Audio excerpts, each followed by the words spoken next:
हम लोग जो गाय का दूध पीते हैं वो वेज है कि या नॉन वेज है? भाई का सवाल है कि हम गाय का दूध जो पीते हैं वो वेज है कि नॉन वेज है।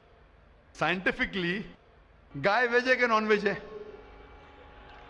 भाई साहब, हम लोग जानते हैं नॉन वेज है। गाय नॉन वेज है ना? हाँ, तो उसका दूध वेज होगा या नॉन वेज होगा? नॉन वेज, लेकिन नॉन- हम लोग का धर्म में वो देवी है। हाँ, अभी उसके ऊपर बाकी सवाल आ गया ना। आपका पहला सवाल था कि दूध नॉन वेज है क्या वेज है, तो मैंने पूछा गाय नॉन वेज है क्या वेज है, आपने कहा नॉन वेज, तो दूध भी नॉन वेज होगा। तो साइंटिफिकली दूध नॉन वेज है, लेकिन क्योंकि दूध के बिना आपकी जिंदगी नहीं गुजर सकती है तो दूध को लोग ने वेज कर दिया। आप समझे ना? दूध के बिना जिंदगी गुजरना मुश्किल है तो दूध को वेजिटेरियन कह दिया।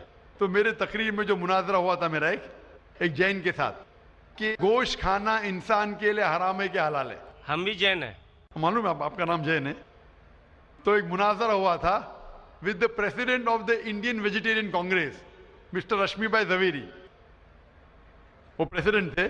तो एक मुनाजरा हुआ कि गोश्त खाना इंसानों के लिए हराम है कि हलाल है। और मुनाजरे में मैंने साबित किया कि गोश्त खाना इंसान के लिए हराम नहीं, अच्छा है, साबित किया। और उसमें यह भी कहा कि दूध नॉनवेज है, लेकिन सारे वेजिटेरियन दूध पीते, क्यों? आप समझ रहे ना? तो दूध साइंटिफिकली इज नॉन वेजिटेरियन। आपने कहा क्या है, हमारी देवी है। आप अगर पढ़ेंगे, जैसा मैंने कहा कि न तस् प्रतिमास्ति, उस ईश्वर की कोई प्रतिमा नहीं, कोई अक्स नहीं। आप समझे ना? कोई अक्स नहीं, कोई पिक्चर नहीं, कोई पेंटिंग नहीं, कोई फोटोग्राफ नहीं। तो ये वेद के मुताबिक ये गलत हो जाता है। आप समझे ना? लेकिन फिर भी मैं जानता हूं कि कई किताबों में, क्योंकि हिंदू किताबें दो किस्म की है, श्रुति और स्मृति। श्रुति वो किताब जो भगवान की तरफ से आए, वेद और उपनिषद। स्मृति वो किताब जो इंसानों ने लिखी है। तो श्रुति होती जो ईश्वर की तरफ से है, और एक होती है स्मृति जो इंसानों ने लिखी है।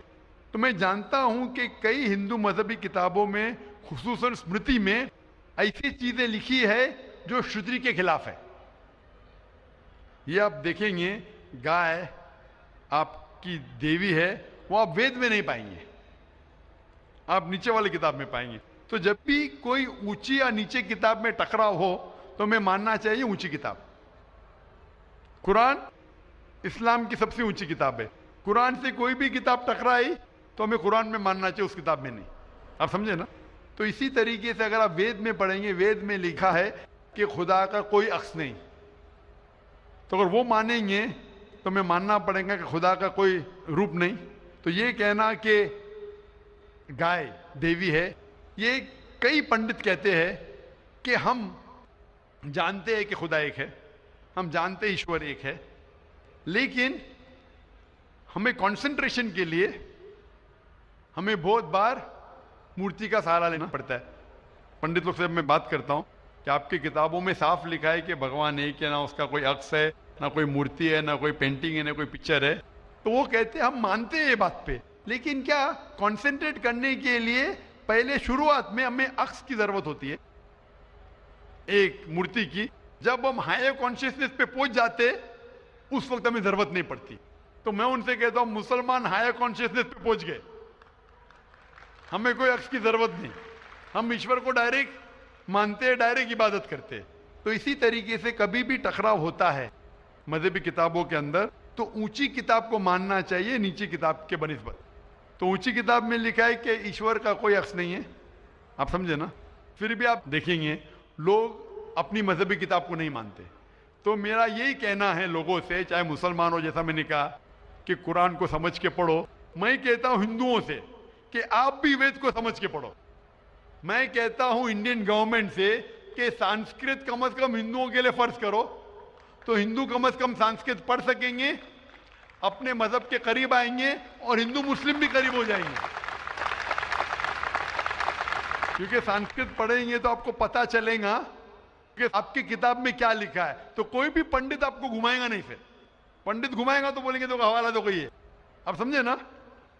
बहुत से हिंदू मेरे जो सुनते मुझे अपने पंडित से पूछते, कहे गए मुसलमान है जो ऐसा करता है, बोलते अरे अरे वो मुसलमान को सुनो मत, अरे क्यों नहीं सुनो भाई?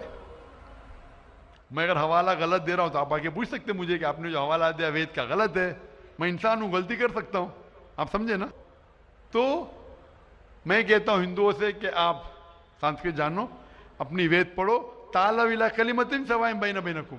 आओ हम उस बात की तरफ जो आप और हम में यकसा है, यकसानियत की तरफ आएंगे तो हिंदू मुसलमान एक हो जाएंगे। Hope the answer the question.